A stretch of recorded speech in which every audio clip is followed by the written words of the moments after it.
I'm Maya Guice. It's a Panakin production. And this is Whitewater, Part 4. Well, here we are. It's the end of a long day. We're at the end of a long road. It took a lot to get here, and let's be honest, at points we didn't think we would. We had to overcome our mental hurdles, rewrite old stories, and imagine ourselves in new worlds. We studied the conditions, carefully mapped plans. We fell a couple times, but we rode the kind of waves we wanted to, the kind of waves we didn't know we could. How do you feel? Accomplished, formidable, like you left it all on the floor? Maybe you feel tired, depleted, full of relief? Are you inspired? Are you angry? Do you feel like a winner, or did you get gypped? I guess at this point, the most interesting question is always, given the opportunity, would you go back? Would you do it again? Because starts are just that. They're the beginning. Anything is possible. The dream remains pure in its virgin untestedness. But the end, the inevitable counterpoint, is context. How we finish can signal continuation, a curtain call. Maybe it is a dead end. Before things are over, anything can happen. But an end completes the frame. Is the picture satisfying? Is it a good memory? A bad one? Do you throw this picture in a box? Do you give it to a friend? Are you going to put it on your desk? Oh, you want to shred it? Really? I'll be honest. From where I stand right now in the Whitewater, remember, I'm marinating in my own hot soup as I make this. I don't want to think about the end. It's too freaky. I'm not religious, but I like to think that my imagination, as fantastic as it is, isn't nearly as crazy as God's plan. I set intentions. I always need some goal. But I'd like to think that I could not even begin to imagine what I'll be doing 10 years from now. That's how it's always been, and that's the way I'd like for it to be. Keeps life exciting. I plan to peak when I'm 78, and quite frankly, I'm enjoying this slow roll to glory. So to describe this last part of the process, the end of the cycle when we head back in, when we drift back through the whitewater to get to shore, I'm going to tell you a story, a whitewater tale of my own. I told you I had a few.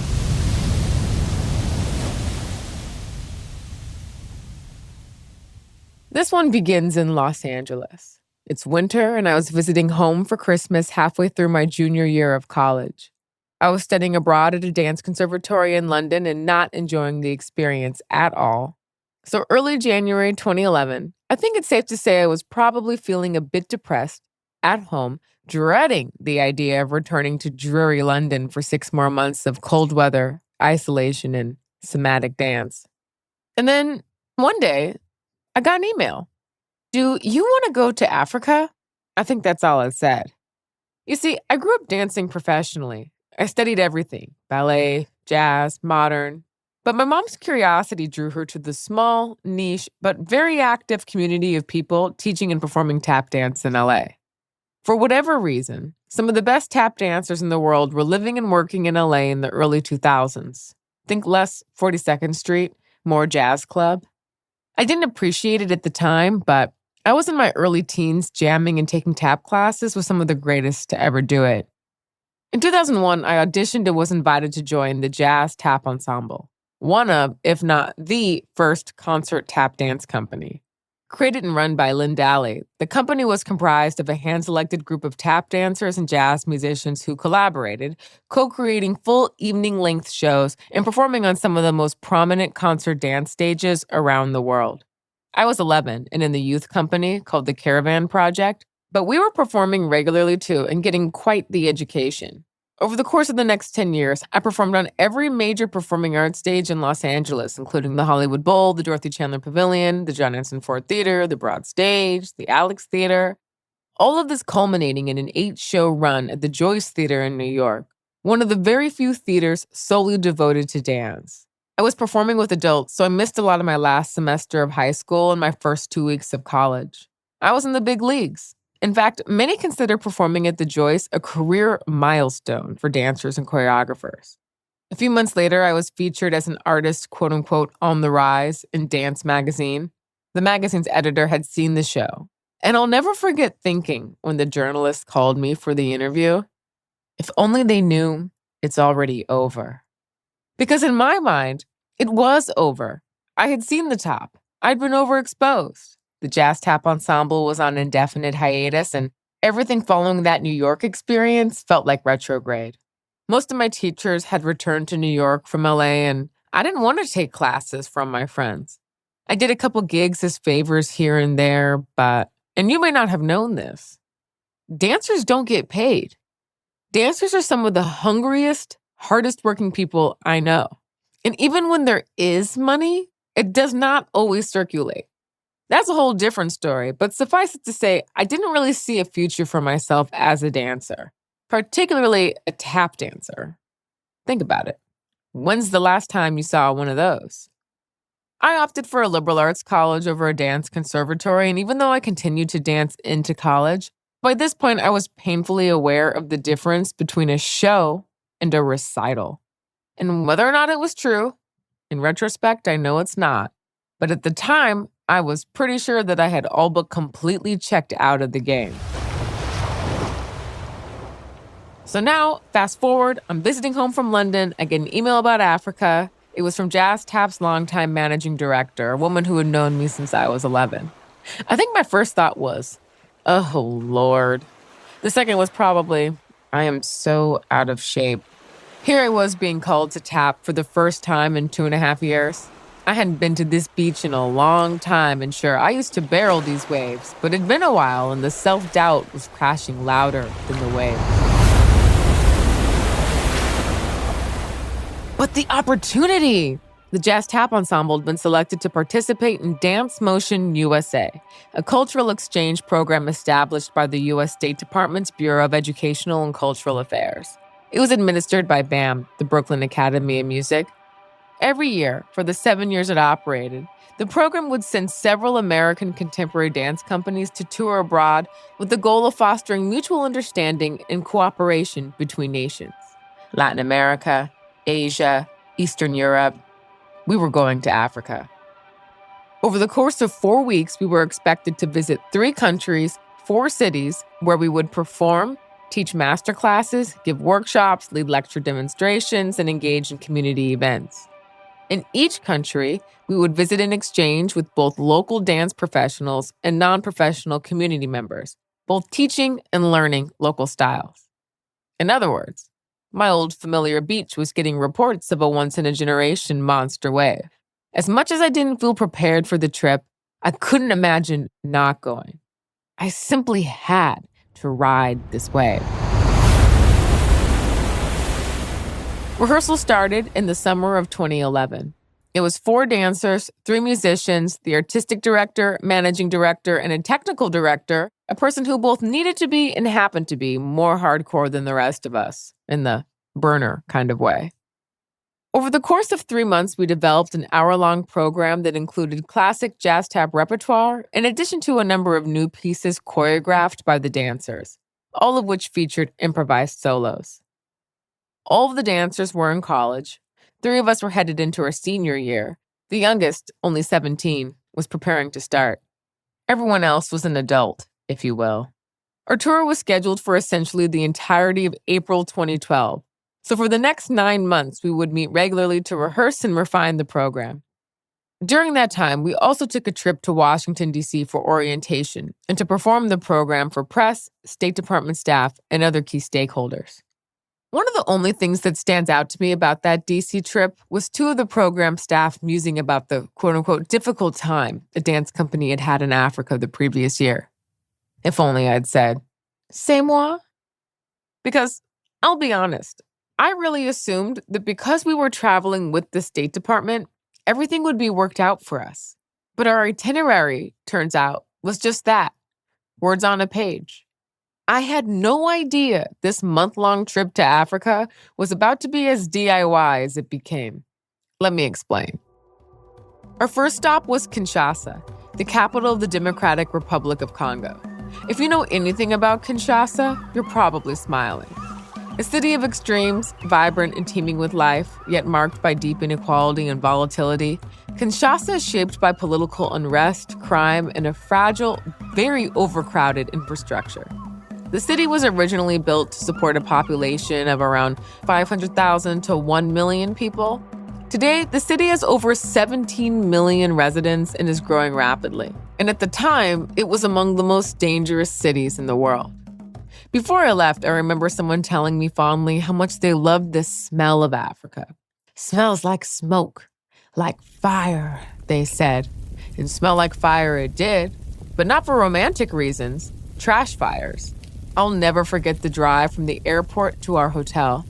It had been a 30-hour travel day from LAX to Atlanta, Lagos, Nigeria, and finally to Kinshasa. I just remember it being pitch black outside with what looked like hundreds, thousands of people walking along the side of the road. 80% of the population is homeless in Kinshasa. So our driver told us that many of those people we saw walking would soon peel off and sleep in the forest that lined the road. On arrival, we learned that our luggage had gotten lost along the way in Lagos. None of us had packed for that reality, and given the circumstances, I was pretty convinced our luggage would be lost forever. It was hot, over 90 degrees and humid. And remember, we were on a tight, pre-designed schedule to dance, to teach, to engage, and to perform. For the first 4 days of this adventure, we were working, relaxing, and quite literally showering in the clothes we had traveled in. When summarizing the trip, I often talk about the experience I alluded to earlier, how we had an itinerary, but at times it seemed so outside of reality as to be arbitrary. Like one day, we had a lecture demonstration scheduled at what was referred to as the Premier School for the Arts in Kinshasa. We had spent the morning teaching local amateur dancers in a building whose walls were scarred with bullet holes from an old civil war. So when we arrived at what appeared to be a dilapidated hotel building turned art school, it wasn't the conditions of the school that surprised me. I just remember walking in and realizing that no one was expecting us. In most of the stops on the tour, we would walk in and go, okay, where's the power? Does anyone see a plug? The musicians had amps. Where can we dance? What surface won't destroy our tap shoes or legs? Concrete floors are pernicious. When I say this tour was DIY, what I mean is if we, as a group, weren't deeply and completely committed to putting on a great show everywhere we went, the tour would absolutely have been a disaster. In each city, we had a guide, a representative, cultural liaison from the local U.S. Embassy, and they were immensely helpful with translation and navigation, getting us the things we needed. But when it came time to, quote unquote, put on a show, that was firmly on us. In this context, we were the only ones that could problem solve, improvise, and, perform. It was a tough week. I remember feeling exhausted, anxious, sweaty, scared.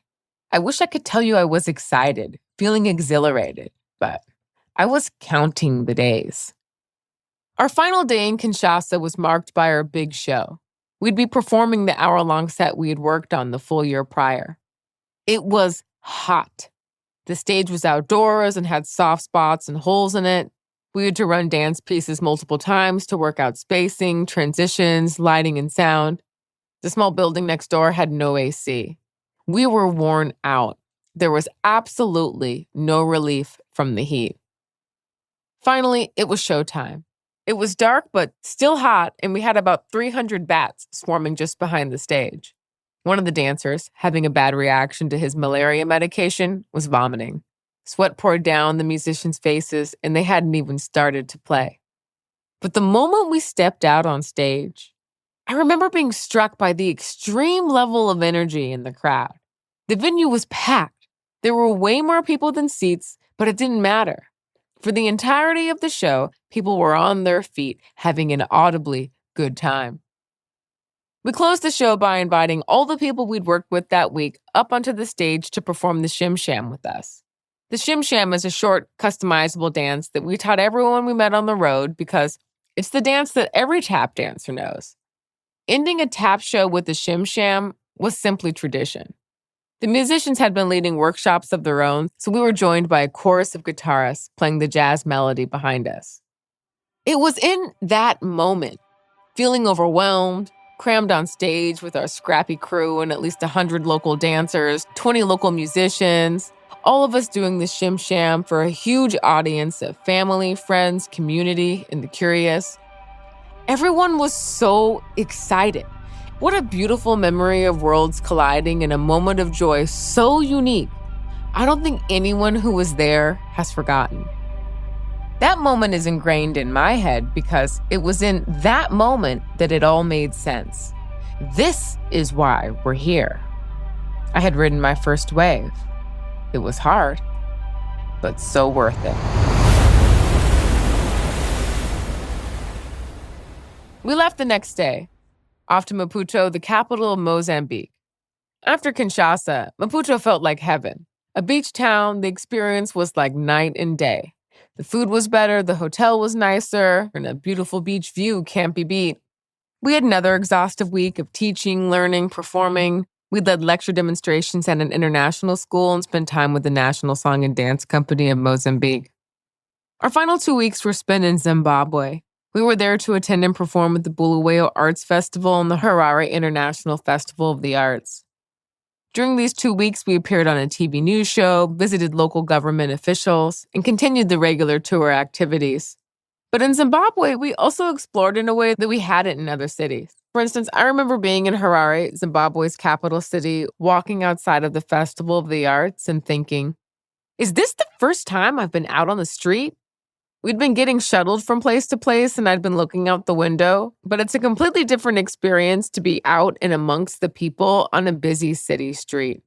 The itinerary may have been arbitrary, but it was tight. We were not there to visit Africa. We were there for a very specific kind of cultural exchange. This is a very abridged version of this story. There were many, many waves along this journey, something like 3 or 4 a day. Some that we fell off, many that we rode, lots of whitewater. The band's pianist sent everyone his completed diary just last year. It took him 12 years to compile his thoughts, which is to say that in some way, we're all still digesting this trip. It's the gift that keeps on giving, forever creating context, anchoring a worldview that has defined how I make sense of things like meaning and impact for creative businesses today. I also have a diary from the trip in which I taped and glued souvenirs, everything from handwritten boarding passes to a dollar bill so fragile and creased it looks like it was printed in the year 1723. Unfortunately, I was a little too fixated on boys at home to keep the diary solely focused on the experience I was having in Africa. But the whole reason I'm telling you this story is because of what happened next. When it was finally time for me to venture back through the whitewater, when it was finally time to go home. I arrived back in LA about 3 days before graduation, returning to campus the same day all of my friends were returning from senior week, a tradition held during the final week before graduation when college seniors party at the beach in San Diego. I listened as they recounted stories from the last hurrah, hookups, breakups. They'd hosted the week's most epic party. Everyone was there. At some point in the evening, someone asked me about my trip. I was sharing photos of Kinshasa when one of the girls fell asleep. "It's been such a long day," someone said. "Yeah," I said. We'd all just returned from very intense, very different experiences. To me, in that moment, the difference between us was so clear. After only 4 weeks in Africa, I came home feeling as though I had nothing in common with my friends. I had changed. I was now worlds apart from the people I once felt closest to. Days later, after graduating and moving home to unpack my bags, I found myself putting my tap shoes up on a shelf. And that was it. The end of my tap dance career. The international tour had taken it out of me. I couldn't tell you if it was the dancing or the trip, but intuitively I knew that this life was not for me. Now, you'd think that after a trip like that, I'd be all in. At this point, I was in shape, well-rehearsed, internationally connected, graduating college with honors and a dance degree. You might think I felt confident and focused, but nah, I was lost. Not so unlike other recent grads looking for work, but perhaps unique to me was the identity crisis that followed my decision to stop dancing completely. It wasn't overnight and at no point a quote-unquote final decision, but the ocean's current was pulling me in a different direction. I was grasping for the familiar shoreline, but the whitewater, my spirit, had other plans. Every time I tried to return to what I knew, things went wrong. There was tension. I didn't feel right. I felt weird. I felt uncomfortable, like no one was on the same page. It took years, honestly, for me to feel grounded and on shore again. The thing I had to realize was I had changed. So quite naturally, the time had come for me to try something new. First, however, I had to let go of old ideas.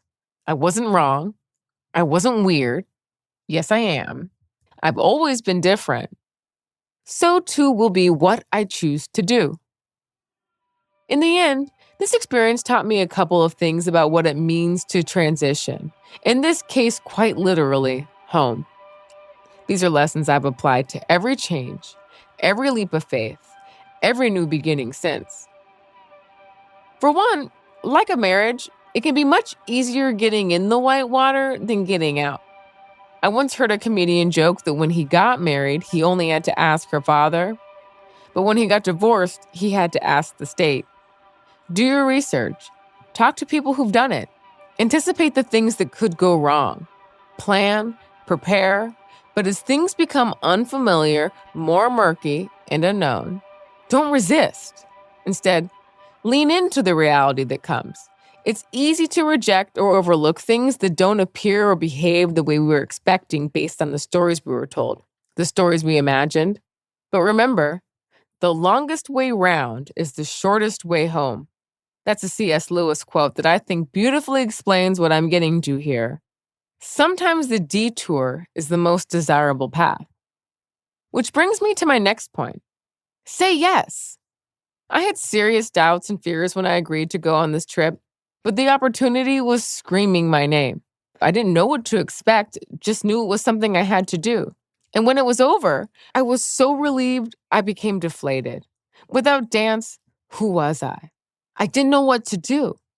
I'd hit a dead end and had no choice but to completely start over. So I said yes, a lot. And boy, did it pay off. Well, not literally. Look, I am queen random. I have done a lot of random shit, and I spent most of my 20s feeling great shame at being broke, not having a steady job or an admirable ladder climbing career. But all those seemingly random experiences have made me quite the Swiss Army knife today. Every detour has been a gift. I've even learned to appreciate the assholes I've met along the way. With that in mind, as you change, so will the people you spend time with. And that's okay. I'm fortunate to have many friends who've been in my life for 15, 20 years, but I've also had to say goodbye to a lot of people. I've had best friends become worst enemies. I've been married. I got divorced. I've lived many places, even more lives, have had more than a few jobs, and many relationships have come and gone. Sometimes you have a falling out. Most times you simply drift apart. Usually all you need to do is call. But it's okay to move on, especially when those people stop growing at the same pace as you or start going in a different direction. That said, you never know who or what will come back into your life, or why, or when, or how. This is as good a time as any to remind everyone to be kind to the people you meet on the way up, because you never know who you're going to meet on your way back down. Some other learnings: keep a journal, collect souvenirs. I realize I may be enabling a few of you, but as a visual person, I must admit, souvenirs are fun. Also, some gifts need time to mature. Many of the lessons I learned in Africa are still crystallizing now. Another reason to keep a journal. It's fun to reflect on old thinking, feeling grateful for old ideas and past selves. On a final note, to me, the end is but an illusion that turns a wandering path into a story. Like a mirage, the end doesn't exist so much as it propels us forward with a sense of creative urgency, getting us in and out of the whitewater from one sandy beach to the next. It's the things we crave that give the things we do meaning. So when people say, it's about the journey, not the destination, I say yes, because Life's greatest rewards are reaped along the way. If you're a creative or a storyteller in any medium, this is especially true. It's not about the beach you're on, but the waves you had to ride to get there. Your life experiences shape a point of view, and it's that point of view that makes you worth listening to. In the days before I graduated college, I ran into this girl from my dorm who asked about the trip. I think I made a face signaling, not great. So she says, well, tell me this. Would you do it again? I said no. And truthfully, the sentiment holds. Given the opportunity, I would not volunteer to go to Kinshasa again. I would, however, recommend the experience to anyone else. Because while I wouldn't do it again, am I glad I did? Absolutely.